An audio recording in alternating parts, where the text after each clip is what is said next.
الحمد للہ رب العالمین والصلاة والسلام علی سید الانبیاء والمرسلین اما بعد فاعوذ باللہ من الشیطان الرجیم بسم اللہ الرحمن الرحیم۔ الحمدللہ پچھلے لیکچر میں ہم نے سورہ بقرہ کی آیت نمبر 173 کے بارے میں کچھ کلام کی سعادت حاصل کی تھی، جس میں اللہ تبارک و تعالی نے چند چیزوں کا ذکر فرما کے انہیں حرام قرار دیا، لیکن ایک مجبور شخص کا استثناء فرمایا کہ اگر کوئی مجبور ہو اور بغاوت کا ارادہ نہ رکھتا ہو، حد سے آگے نہ بڑھتا ہو، تو اس کے لیے ان چیزوں کا استعمال جائز ہے۔ جن چیزوں کو حرام قرار دیا ان میں پہلی چیز مردار، دوسری خون، تیسرا خنزیر کا گوشت، اور چوتھا وہ جانور جس پر بوقت ذبح اللہ تبارک و تعالیٰ کا نام ذکر نہ کیا گیا ہو بلکہ اللہ کے غیر کا نام ذکر کیا گیا ہو۔ ان کے بارے میں تھوڑی ضروری باتیں عرض کرنے کے بعد ان سے متعلقہ کچھ شرعی احکام عرض کر رہے تھے، جس میں سے پانچواں حکم آپ کو بیان کیا تھا کہ اگر کوئی ذبیحہ ہے اس کے پیٹ سے بچہ برآمد ہوتا ہے اور وہ مردار ہو تو امام اعظم ابو حنیفہ رضی اللہ تعالی عنہ کے نزدیک، یعنی اگر مردہ بچہ پیدا ہوتا ہے تو وہ اسی مردار کے حکم میں ہوگا اور آیت کریمہ کے ظاہر پر عمل کرتے ہوئے اس کو کھانا حرام ہوگا۔ لیکن امام شافعی رحمۃ اللہ علیہ اس قسم کے جانور کا بچے کا کھانا جائز قرار دیتے ہیں، اور آپ کو بتایا تھا کہ وہ یہ دلیل دیتے ہیں کہ ماں کو ذبح کرنا گویا کہ بچے کا بھی ذبح کرنا ہے۔ چھٹا مسئلہ یہ ہے کہ اگر کوئی ایسا جانور ہو کہ جس کا گوشت کھانا جائز نہ ہو، مثال کے طور پہ شیر ہے، مثال کے طور پر اگر اسے بسم اللہ اللہ اکبر کہہ کر ذبح کر لیا جائے تو کیا اس کی کھال پاک ہو جاتی ہے کہ نہیں؟ ایک مسئلہ تو پیچھے یہ گزرا تھا کہ اگر کوئی جانور مردار ہے اس کی کھال اتار کے دباغت کے ذریعے اس کو پاک کر لیا جائے تو اس کا استعمال جائز ہے۔ تو ایک تو ہے کہ اس کھال کی رطوبت ہم نے ختم کی مردار کی تو جائز ہوا۔ دوسرا یہ ہے کہ اگر کسی ایسا جانور جس کا گوشت کھانا تو جائز نہیں ہے لیکن ہم ذبح شرعی کے ذریعے اس کا بہتا خون نکال دیتے ہیں، یعنی جو خون بہہ رہا ہے اس کو نکال دیا، تو کیا یہ ذبح شرعی اس کی کھال کو پاک کرنے والا ہوگا یا نہیں ہوگا؟ تو امام اعظم ابو حنیفہ رضی اللہ تعالی عنہ کے نزدیک اگر یہ غیر معقول اللحم جانور کہلاتے ہیں، غیر معقول اللحم جانور کو ذبح شرعی کے ساتھ ذبح کر لیا جائے تو یہ اس کی کھال کو پاک کر دیتا ہے، یعنی دباغت سے پہلے بھی پاک ہو جائے گی، جبکہ امام شافعی رحمۃ اللہ علیہ اس کا انکار فرماتے ہیں۔ تو یہ ضمناً ایک چیز یہ بھی آگئی تو یہ میں نے مسئلہ عرض کر دیا۔ ساتواں مسئلہ یہ ہے کہ یہاں جو اللہ تعالیٰ نے خون کے بارے میں فرمایا کہ تم پر خون کو حرام قرار دیا گیا، تھوڑا سا اشارہ کر ہی دیا تھا کہ یہاں بہتا خون مراد ہے، اور وہ خون مراد ہے کہ جس کو واقعی خون کہا جا سکے۔ لہٰذا جو جانوروں کا عام زمین کے جانوروں کا خون ہوتا ہے، اس کی علامت اور پہچان فقہا نے بیان فرمائی کہ اگر آپ اس کو نکال کے زمین پر ڈال دیں تو یہ خشک ہو کر سیاہ پڑ جاتا ہے۔ اس اصول کی بنیاد پر امام اعظم ابو حنیفہ رضی اللہ تعالی عنہ کے نزدیک مچھلی کے اندر جو ایک ریڈ کلر کا مادہ ہوتا ہے اسے خون نہیں کہا جائے گا،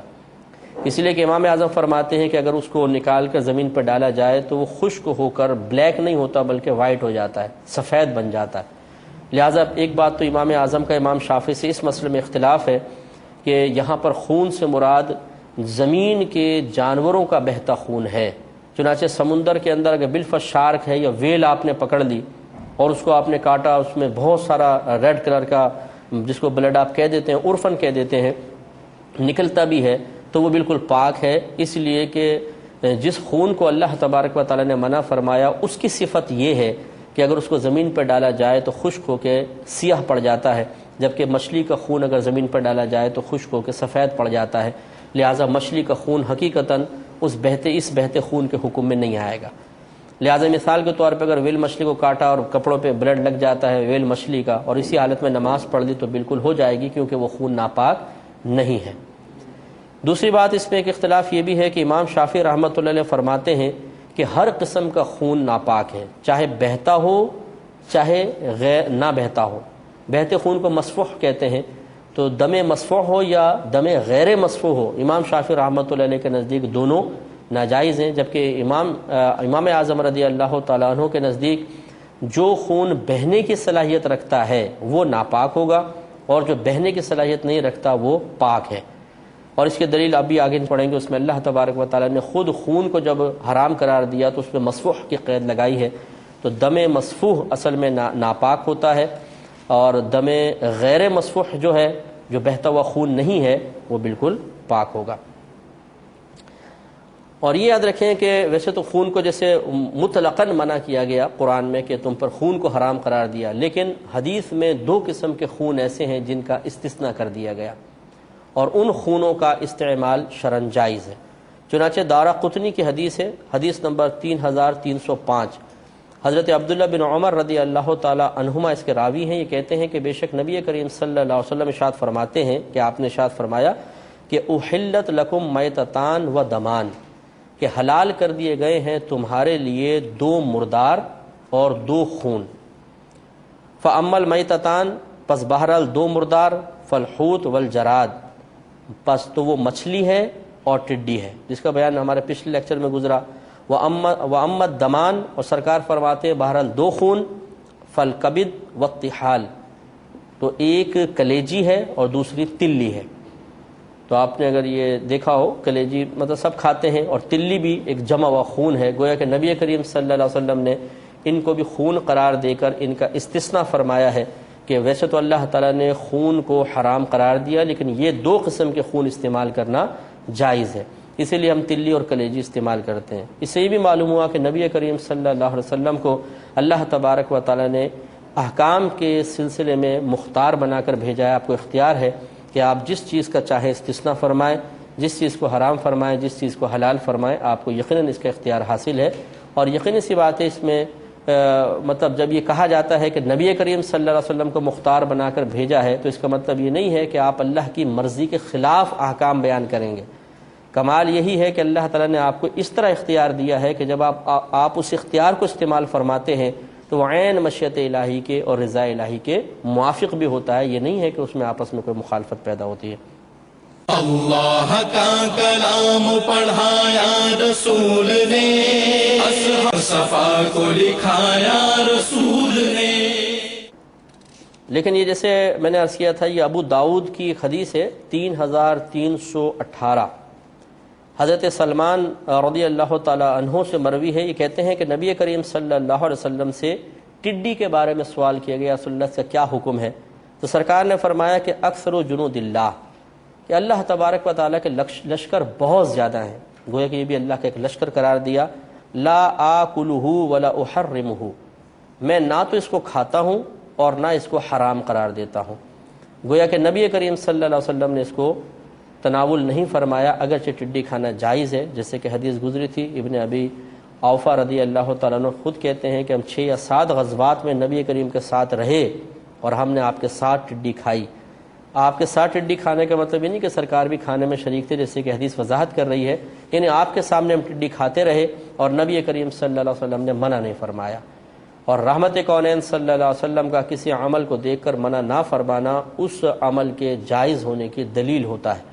کیونکہ نبی پہ فرض ہوتا ہے کہ جب وہ کوئی ناجائز کام دیکھے تو فوراً اس سے روکے۔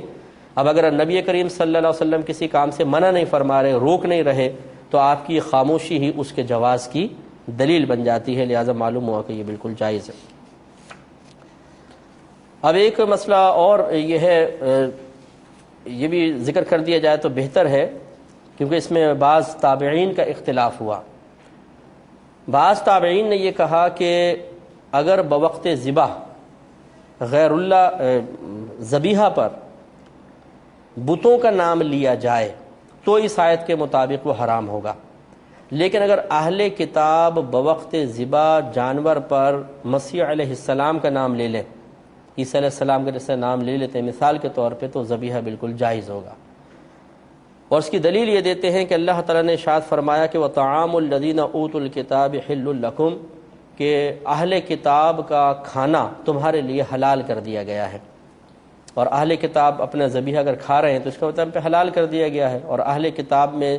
یہ ان کی دلیل کے مطابق کہ بعض اہل کتاب ایسی بھی تھے جو بوقت ذبح مسیح علیہ السلام کا نام ذکر کرتے تھے، اللہ کا نام ذکر نہیں کرتے تھے۔ اور ان میں نام دیکھیں، بڑے بڑے نام ہیں، ان میں حضرت عطا مکحول، حسن بصری، امام شعبی، سعید بن مسیب، یہ بڑے بڑے تابعین یہ فرماتے ہیں کہ اگر اہل کتاب بوقت ذبح حضرت مسیح علیہ السلام کا نام لے دیں تو اس آیت کی وجہ سے جو انہوں نے ذکر کی ہے استثناء کیا جائے گا، ان کے ذبیحے کو جائز قرار دیں گے۔ لیکن دیگر جو علماء ہیں جیسے امام مالک ہیں، امام شافعی ہیں، امام ابو حنیفہ رضی اللہ تعالی عنہ ہیں، یہ اختلاف فرماتے ہیں اور کہتے ہیں کہ نہیں، اس آیت کا مطلب تقاضا یہ ہے، اس کے عموم کا تقاضا یہ ہے کہ اللہ تبارک و تعالیٰ نے فرمایا کہ ہر وہ ذبیحہ جس پر غیر اللہ کا نام لیا جائے وہ کھانا حرام ہے، تو لہٰذا معلوم ہوا کہ اہل کتاب کا ذبیحہ کھانا بھی بالکل ناجائز ہوگا۔ اور اس پر ایک دلیل یہ ذکر کرتے ہیں جو تفسیر خازن کے اندر یہ حدیث ہے، بہرحال اور جگہ تو مجھے نہیں ملی، امام خازن رحمۃ اللہ علیہ نے اس کو نقل کیا ہے، اور یہ حضرت علی بن ابی طالب رضی اللہ تعالی عنہ کا یہ ایک قول ہے کہ آپ یہ کہتے ہیں کہ اذا سمعتم الیہود والنصارى یحلون لغیر اللہ، کہ جب تم سنو کہ یہود اور نصارہ جانور پر اللہ کے غیر کا نام بلند آواز سے ذکر کر رہے ہیں، فلا تأکلوا، تو تم اس کو مت کھاؤ، وَإِذَا لَمْ تَسْمَعُوهُمْ، اور جب تم ان کو نہ سنو اس طرح بلند آواز سے کوئی اور ذکر کرتے ہو، فَكُلُوا، تو پھر تم کھا لو، فَإِنَّ اللَّهَ قَدْ أَحَلَّ ذِبَاءَهُمْ وَهُمْ يَعْلَمُ مَا يَقُولُونَ، تو بے شک اللہ تعالیٰ نے ان کے ذبیحہ کو حلال قرار دیا ہے، اور اللہ خوب جانتا ہے، بہتر جانتا ہے کہ وہ کیا کہہ رہے ہیں۔ تو گویا کہ حضرت علی رضی اللہ تعالیٰ عنہ کے اس قول کے مطابق آپ کا یہ ایک دلیل ہے کہ اگر یہ ہم سن لیں کہ وہ ذبیحہ پر غیر اللہ کا نام ذکر کر رہے ہیں تو یہ حلال نہیں ہے۔ ہاں اگر اہل کتاب واقعی اہل کتاب ہوں، جسے ہم نے پچھلے لیکچر میں بھی عرض کیا تھا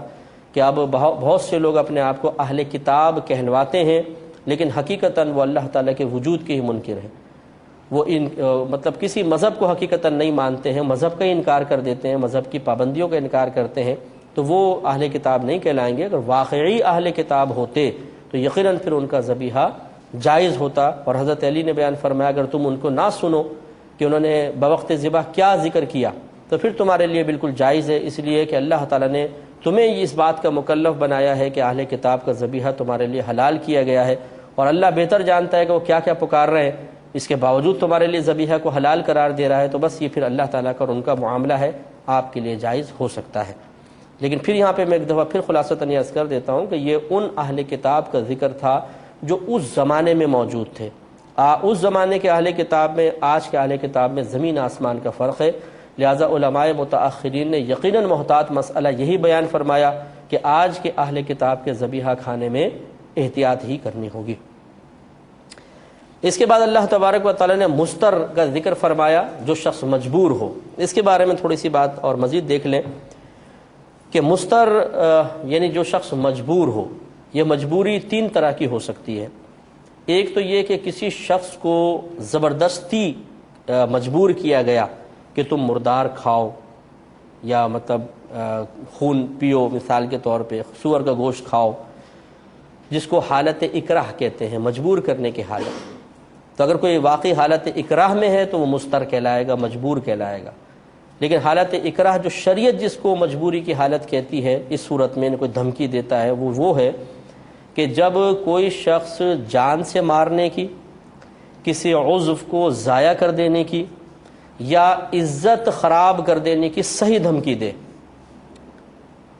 صحیح دھمکی کا مطلب یہ ہے کہ ہمیں یقین ہو کہ جیسا یہ کہہ رہا ہے ویسا یقیناً کر گزرے گا،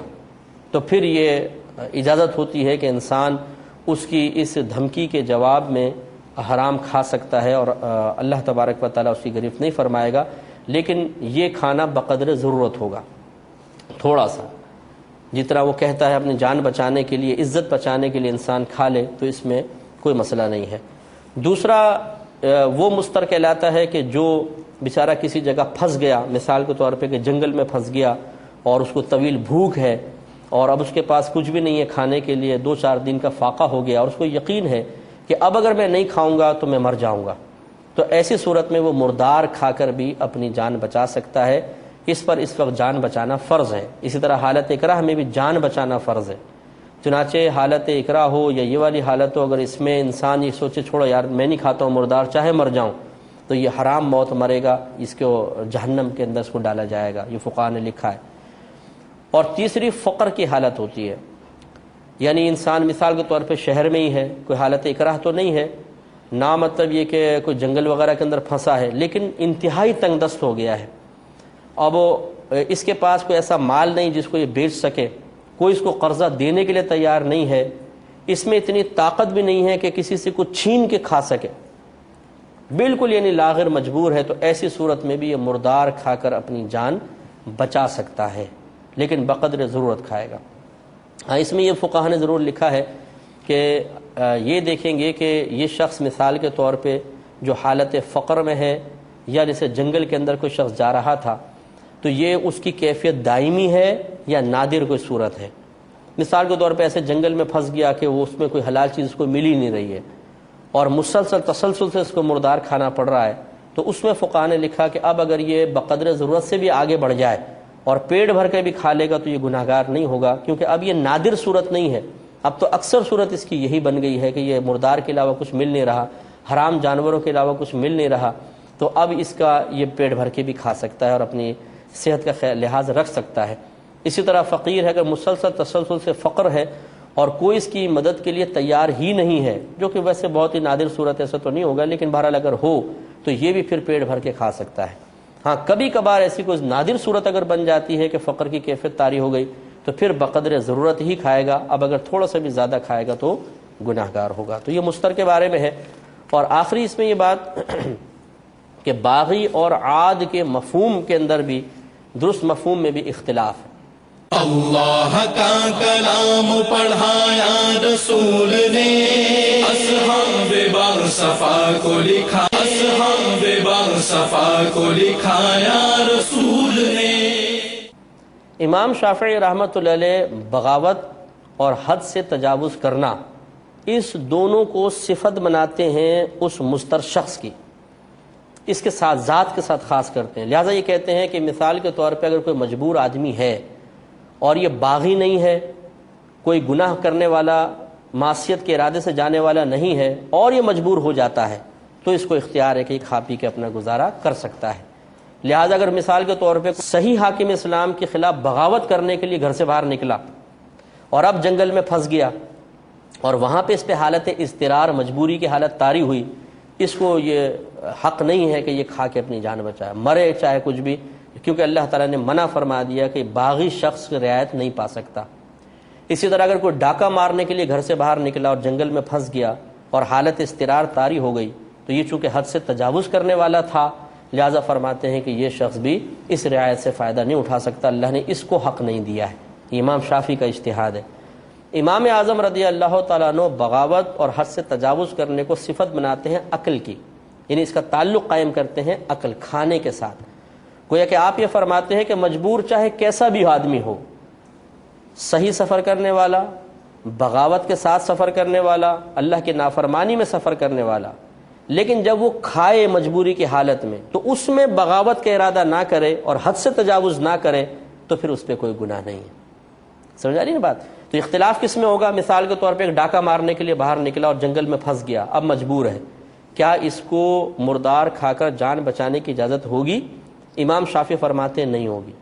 جبکہ امام اعظم فرماتے ہیں اجازت ہوگی، لیکن جتنا کھائے وہ کیسے کہ بغاوت کا ارادہ نہ ہو اور حد سے تجاوز نہ کرے، بقدر ضرورت کھا لے تو جائز ہے۔ تو ہم چونکہ حنفی ہیں، ہمارے نزدیک یہی صورتحال ہے کہ اگر کوئی شخص کہیں باہر جاتا ہے، چاہے وہ عاصی ہو، چاہے مطیع ہو، فرما بردار ہو، چاہے بغاوت کا ارادہ رکھتا ہو، اس کو بھی رخصت میں سے حصہ ملے گا۔ یہی اختلاف روزے کی رخصت کے بارے میں بھی ہے کہ امام شافعی رحمۃ اللہ علیہ فرماتے ہیں اگر کوئی عاصی ہے، گناہ کے لیے سفر کر رہا ہے اور بھی درمیان میں روزہ کا موقع مل جاتا ہے تو اس کو روزہ چھوڑنے کی اجازت نہیں ہوگی، اس کو تو رکھنا پڑے گا۔ جبکہ احناف یہ بولتے ہیں کہ چاہے سفر کیسا بھی ہو، اس کو نماز میں بھی قصر کی اجازت مل جائے گی اور روزہ چھوڑنے کی بھی رخصت ملے گی، کیونکہ مطلقاً سفر کے ساتھ اللہ تبارک و تعالی نے رخصت کو مقید رکھا ہے، تعلق قائم رکھا۔ تو یہ ایک اس آیت سورہ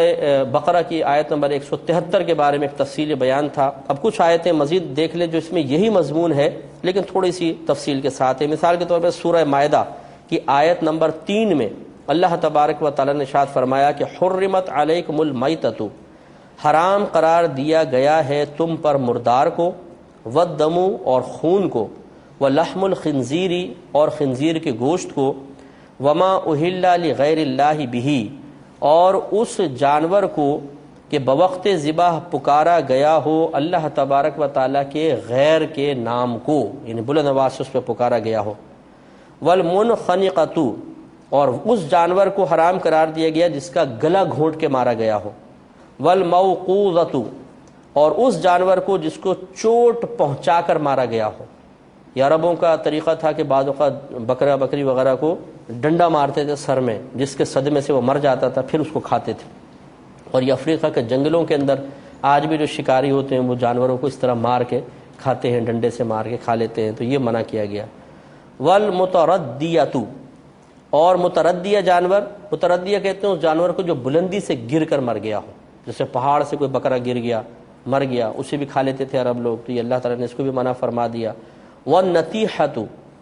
اور وہ جانور کہ جو کسی دوسرے جانور کے سینگ مارنے کی وجہ سے ہلاک ہو گیا، اسے بھی اللہ تعالیٰ نے حرام قرار دیا۔ اور غور کریں تو یہ سب کے سب مردار کے اندر ہی داخل ہے، لیکن اللہ نے تھوڑا سا تفصیل سے بیان فرمایا۔ اور پھر فرمایا کہ وما اکل السبع الا ما زکیتم، اور وہ جانور بھی تم پر حرام قرار دیا گیا کہ جسے کسی درندے نے کھا لیا ہو، مگر وہ جانور کہ جس کو تم نے ذبح کر لیا۔ مثال کے طور پہ چیتے نے کسی ہرن کو پکڑا، آپ وہاں پہنچ گئے، وہ چھوڑ کے بھاگ گیا، آپ قریب گئے تو دیکھا بھی ہرن زندہ ہے، تو اگر بسم اللہ اللہ اکبر کہہ کر ذبح کر لیا تو یہ ذبیحہ جائز ہو جائے گا۔ لیکن اگر چیتے نے پکڑا مثال کے طور پہ، یا کسی اور درندے نے، آپ گئے اور جا کر دیکھا مر چکا ہے، تو پھر یہ مردار کے حکم میں ہے، اس میں کھانا جائز نہیں ہے۔ اللہ تعالیٰ نے مزید آگے بیان فرمایا کہ وما ذبح علی النصب، اور وہ جانور جو نصب پر ذبح کیا گیا۔ نصب کا مطلب یہ ہے کہ یہ کعبۃ اللہ کے گرد کچھ پتھر نصب تھے جن کے اوپر یہ جانوروں کو لٹا کر اللہ تبارک و تعالیٰ کے غیر کے نام پر ذبح کیا کرتے تھے، بتوں کے نام پر، تو یہ خاص طور پر اس کا ذکر فرمایا۔ پھر مزید فرمایا وَأَن تَسْتَقْسِمُوا بِالْأَزْلَامِ، اور اللہ تعالیٰ نے حرام قرار دیا یہ کہ تیروں کے ذریعے قسمت کا حال اور اللہ کا حکم معلوم کیا جائے۔ تیروں کے ذریعے یہ تیر پھینکتے تھے اور اس کے فاصلے یا اس کے لگنے کے اعتبار سے پھر اللہ کا حکم معلوم کرتے تھے، بارش ہوگی یا نہیں ہوگی، قسمت اچھی، یہ سفر بہتر ہوگا یا نہیں ہوگا۔ اس طریقے کے جو مطلب معاملات کے ذریعے مستقبل کا حال یا اللہ تعالیٰ کے حکم کو معلوم کرنے کی کوشش تھی، اللہ تعالیٰ نے اس سے منع فرمایا اور فرمایا کہ ذالکم فسق، یہ تمام کے تمام گناہ کے کام ہیں۔ پھر کچھ آگے مزید بیچ میں کچھ آیات ہیں، اس کے آیت کا حصہ ہے، پھر آگے مزید بیان فرمایا کہ فمن اضطر فی مخمصۃ غیر متجانف لإثم فإن اللہ غفور رحیم، تو جو بھوک پیاس کی شدت سے مجبور ہو کر مذکورہ حرام کردہ اشیاء میں سے کچھ کھائے، نہ کہ گناہ کی جانب مائل ہوتے ہوئے، تو بے شک اللہ تبارک و تعالی بخشنے والا مہربان ہے۔ تفصیل وہی ہے کہ جو مطلب پیچھے بیان ہوئی۔ دوسرا سورہ نحل کی آیت نمبر 115 میں اللہ تبارک و تعالی نے اسی چیز کا ذکر فرمایا کہ انما حرم علیکم المیتۃ والدم ولحم الخنزیر، محض حرام فرمایا اللہ تبارک و تعالی نے تم پر مردار کو، خون کو اور خنزیر کے گوشت کو، وما اہل لغیر اللہ بہ، اور اس ذبیحہ کو کہ پکارا گیا ہو بلند آواز سے اللہ تبارک و تعالی کے غیر کو اس پر، فمن اضطر غیر باغ ولا عاد، پر جو شخص مجبور ہوا اس حال میں کہ بغاوت کا ارادہ نہ رکھتا ہو اور نہ حد سے تجاوز کرتا ہو، فإن اللہ غفور الرحیم، تو بے شک اللہ تبارک و تعالی بہت بخشنے والا مہربان ہے۔ مزید ایک آیت اس میں گویا کہ نبی کریم صلی اللہ علیہ وسلم کا یہ قول اللہ تعالیٰ نے حکایت فرمایا، حکم اللہ تعالیٰ کا ہی ہے کہ نبی کریم صلی اللہ علیہ وسلم صلی اللہ نے فرمایا قل، اے حبیب کریم صلی اللہ علیہ وسلم آپ ارشاد فرما دیجئے کہ لا اجد فی ما اوحی الی محرما علی طاعم یطعمہ، کہ آپ یہ فرما دیجئے کہ نہیں پاتا ہوں میں اس چیز میں جو وحی کی گئی میری طرف کسی کھانے والے پر حرام کی ہوئی کوئی چیز، الا مگر ان یکون میتتن، مگر یہ کہ وہ مردار ہو، او دمن مسفوحا، یا بہتا ہوا خون ہو، او لحم خنزیر، یا خنزیر کا گوشت ہو، فإنہ رجس، کیونکہ یہ خنزیر کا گوشت، یہ خنزیر جو ہے پورا، یہ ہو کی ضمیر خنزیر کی طرف جائے گی کیونکہ یہ پورا رجس ہے، رجس مانے ناپاکی، گندگی ہے، او فسقن، یا وہ جانور، یہ فسقن سے مراد جانور ہے نا یہاں پر، فسقن اہل لغیر اللہ بہ، کہ جس پر بوقت ذبح غیر اللہ کا نام لیا گیا ہو، فمن اضطر غیر باغ ولا عاد، پر جو شخص مجبور ہو اس حال میں کہ بغاوت کا ارادہ نہیں رکھتا، نہ وہ حد سے تجاوز کرتا ہے، فإن ربک غفور الرحیم، تو بے شک آپ کا رب بہت بخشنے والا مہربان ہے۔ تو دیکھیں ان تمام آیات میں تقریباً اللہ تبارک و تعالیٰ نے انہی 3-4 چیزوں کو فوکس کر کے بیان فرمایا۔ اس سے معلوم یہ ہوا کہ اس زمانے میں چونکہ عرب لوگوں کی یہ عادت راسخہ ہو چکی تھی کہ وہ ان چیزوں سے انتفاع حاصل کرتے تھے، تو اللہ تبارک و تعالیٰ نے اس کے رد میں، اس کی نفی میں اور اس عادت سے دور کرنے میں بھی شدت اختیار فرمائی کہ ایک جیسے مفہوم اور مضمون کو کئی مقامات پر قرآن میں اللہ نے بیان فرمایا۔ تو لہٰذا معلوم یہ ہوا کہ جب اللہ تبارک و تعالیٰ اس زمانے کے اعتبار سے اس کو بیان فرما رہا ہے تو پھر ان آیات کو اسی تناظر میں دیکھا جائے گا۔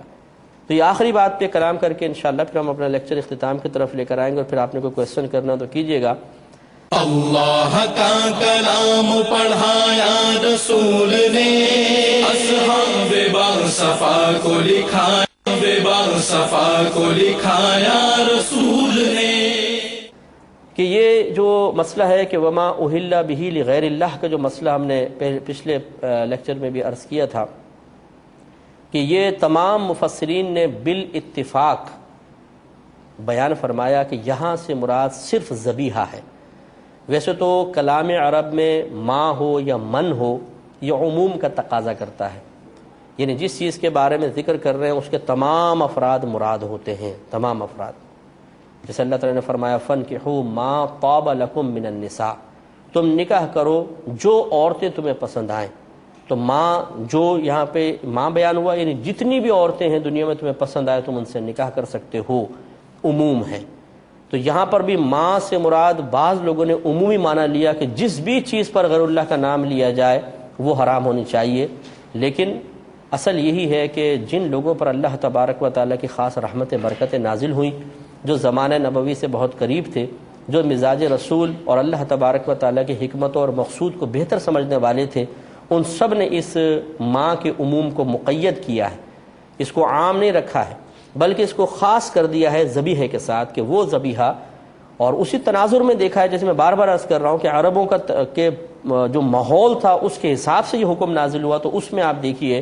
کہ جس جانور پر بوقت ذبح غیر اللہ کا نام لیا گیا وہ جانور مردار ہوگا، حرام ہوگا، اس سے کھانا جائز نہیں۔ یہ نہیں ہے کہ یہاں پہ ماں کے عموم کے تقاضے کے مطابق جس چیز پر اللہ کے غیر کا نام لیا جائے وہ حرام ہو جائے۔ لہٰذا یہاں پر تھوڑا سا میں ایک نیاز کا مسئلہ عرض کرتا ہوں کہ مسلمانوں کی ایک بہت بڑی تعداد ایسی ہے کہ جو کھانا سامنے رکھ کر اور پھر اللہ تبارک و تعالیٰ کا ذکر کرتے ہیں، قرآن پڑھا، درود پاک وغیرہ پڑھا، اور پھر اس کھانے کے یہ قصد و ارادہ یہ ہوتا ہے کہ جو اس کو کھائے گا یا جو ہم قرآن مجید ہم نے پڑھا ہے، ذکر الہی کیا ہے، اس کا ثواب فلاں بزرگ کو پہنچ جائے۔ تو اس پھر کھانے کو ادب نیاز سے تعبیر کر دیتے ہیں اور اسے منسوب کر دیتے ہیں کسی بزرگ کی طرف کہ جی مثلا شیخ عبد القادر جیلانی رضی اللہ تعالی عنہ کی نیاز ہے، یہ معین الدین چشتی اجمیری رحمۃ اللہ علیہ کی نیاز ہے، اور ارادہ اور قصد یہ ہوتا ہے کہ ان کی نیاز سے کہنے کا مطلب یہ ہوتا ہے کہ ہم نے اس کھانا کھلانے اور اس کھانے پر جو ہم نے ذکر وغیرہ کیا ہے اس سے جو ثواب حاصل ہوگا اس ثواب کو ان بزرگ تک پہنچانے کا ارادہ کیا ہے۔ تو بعض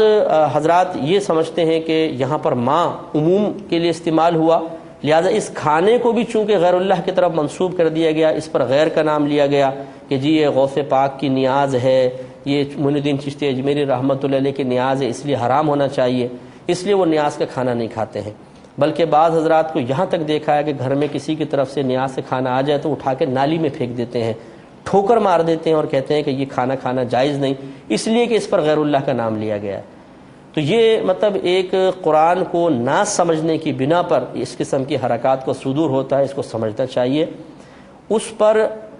ایک تو مسئلہ یہ ہے کہ یہ آیت جتنے بھی اس آیت میں الفاظ استعمال ہوئے ہیں وہ مخصوص ہیں ذبیحہ کے ساتھ، کھانے کے ساتھ تو ہے ہی نہیں۔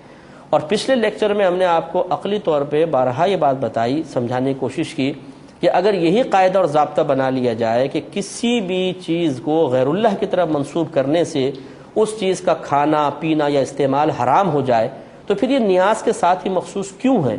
یہ تو پھر ہر چیز کے ساتھ ہونا چاہیے کہ یہ گائے کس کی ہے، یہ گاڑی کس کی ہے، یہ مکان کس کا ہے، یہ پین کس کا ہے، یہ موٹر سائیکل کس کی ہے،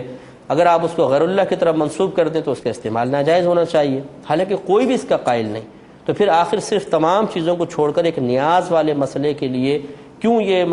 ہم اس کا قسم کا معاملہ کریں؟ یہ حقیقتاً شرعاً جائز نہیں ہے، بلکہ یہ گناہ کی صورت ہے،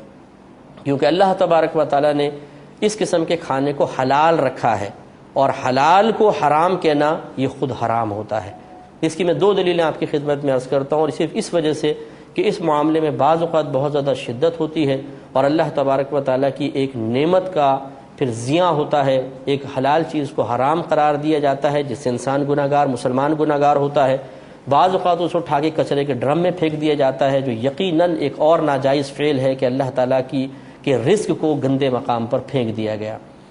اس میں پہلی دیکھیں ایک دلیل یہ ہے کہ یہ بخاری کی حدیث ہے، حدیث نمبر ہے 3313، اور اس قسم کے بہت سارے واقعات ہیں جو اس کی دلیل بن سکتے ہیں۔ اس میں حضرت حضرت انس بن مالک رضی اللہ تعالیٰ عنہ کے راوی ہیں، یہ کہتے ہیں کہ مجھے ابو طلحہ نے جو ام سلیم ان کی زوجہ تھیں، ان کے پاس آ کر کہا کہ میں نے نبی کریم صلی اللہ علیہ وسلم کے چہرے انور پر بھوک کے آثار دیکھے ہیں، تو گھر میں کچھ ہے؟ تو انہوں نے تھوڑی سی روٹی تھی، اسی کو ایک دوپٹے میں باندھ دیا، اور انس بن مالک رضی اللہ تعالیٰ عنہ کہتے ہیں مجھے دیا اور کہا کہ جاؤ نبی کریم صلی اللہ علیہ وسلم کو دے کر آ جاؤ۔ میں مسجد نبوی میں آیا تو وہاں اور بہت سارے صحابہ بیٹھے ہوئے تھے، تو میں نے مناسب نہ سمجھا کہ وہ آپ کو دوں سب کے سامنے، تو رحمت کونین صلی اللہ علیہ وسلم نے مجھے دیکھ کے ارشاد فرمایا کہ تمہیں ابو طلحہ نے کھانے کے لیے بھیجا ہے، کھانا دے کر بھیجا ہے؟ میں نے کہا جی ہاں، اسی لیے بھیجا ہے۔ تو سرکار نے تمام جو صحابہ بیٹھے تھے، جو ایک روایت کے مطابق 60، ایک روایت کے مطابق 70 تھے، سرکار نے ان سب کو دعوت دی کہ چلو ابو طلحہ کے گھر چلتے ہیں۔ ابو طلحہ رضی اللہ تعالیٰ عنہ نے جب اتنے صحابہ کو دیکھا تو اپنی زوجہ سے کہا کہ یہ کھانا تو بہت تھوڑا سا ہے، اور سرکار تو 60-70 صحابہ کو لے آئے۔ تو ان کی زوجہ نے یہ جملہ یہاں لکھا ہے بخاری کے اندر کہ کہا کہ اللہ و رسولہ اعلم، اللہ تعالیٰ اس کے رسول بہتر سمجھتے ہیں، کھانا تھوڑا ہے سرکار جانتے ہیں، اور 60-70 کو لے کر آنا اللہ کے رسول یہ بھی جانتے ہیں کہ یہ تھوڑا کھانا ان 60-70 کو پورا ہوگا۔ سرکار تشریف لائے، اور یہ حدیث بخاری کی حدیث ہی کہتی ہے سرکار نے کھانا سامنے رکھا، اور پھر جو اللہ نے چاہا آپ نے پڑھا، اور پڑھنے کے بعد آپ نے فرمایا کہ 10-10 صحابہ کو اندر بھیجتے جائیں۔ تو انس بن مالک رضی اللہ تعالیٰ عنہ کہتے ہیں کہ 10-10 صحابی آتے رہے اور اس کھانے کو کھاتے رہے، اور وہ کھانا سب کو پورا ہو گیا۔ تو یہ ہمارے لیے ایک دلیل ہے، مسلمانوں کی میجورٹی کے لیے دلیل ہے کہ کھانے کو سامنے رکھ کر اس پہ اللہ کا نام ذکر کیا جائے تو وہ کھانا حرام نہیں ہو جاتا، وہ کھانا حلال ہے، بلکہ اس میں برکت پیدا ہو جاتی ہے۔ لہٰذا جو آج کل نیاز ہوتی ہے صرف منسوب کرنے سے، پہلی بات تو یہ کہ آیت کے اندر چونکہ ذبیحہ کا ذکر ہے، یہ ہے ہی نہیں، تو منسوب کرنے سے کوئی فرق نہیں پڑتا، اور اس کو سامنے رکھ کر اللہ کا نام ذکر کرنا چونکہ خود نبی کریم صلی اللہ علیہ وسلم سے ثابت ہے، اور اس میں برکت ہونا بھی ثابت ہے، لہٰذا اس میں پھر برکت کی توقع اور تمنا رکھنا اس میں بھی شرعاً کوئی حرج نہیں ہے۔ اور آیت، بس ایک آیت میں عرض کر کے پھر انشاءاللہ ہم اپنا لیکچر ختم کریں گے کہ دیکھیے اللہ تبارک و تعالیٰ نے ایک بہت ہی زبردست ضابطہ بیان فرمایا ہے جو قرآن میں ہی موجود ہے، اور اس کو بالکل ہمیں توجہ سے سننا چاہیے۔ سورہ نحل کی آیت نمبر 116-117 میں اللہ تعالیٰ فرماتا ہے کہ وَلَا تَقُولُوا لِمَا تَصِفُ أَلْسِنَتُكُمُ الْكَذِبَ هَذَا حَلَالٌ وَهَذَا حَرَامٌ۔ اللہ تعالیٰ فرماتا ہے اور تم نہ کہو اس کھانے کو یا اس چیز کو کہ جس کو تمہاری زبانیں جھوٹ سے موصوف، جھوٹ کے ساتھ موصوف کرتے ہوئے کہتی ہیں کہ یہ حلال ہے اور یہ حرام ہے۔ لِيَفْتَرُوا عَلَى اللَّهِ الْكَذِبَ، تاکہ تم اللہ تبارک و تعالیٰ کی طرف جھوٹ منسوب کرو۔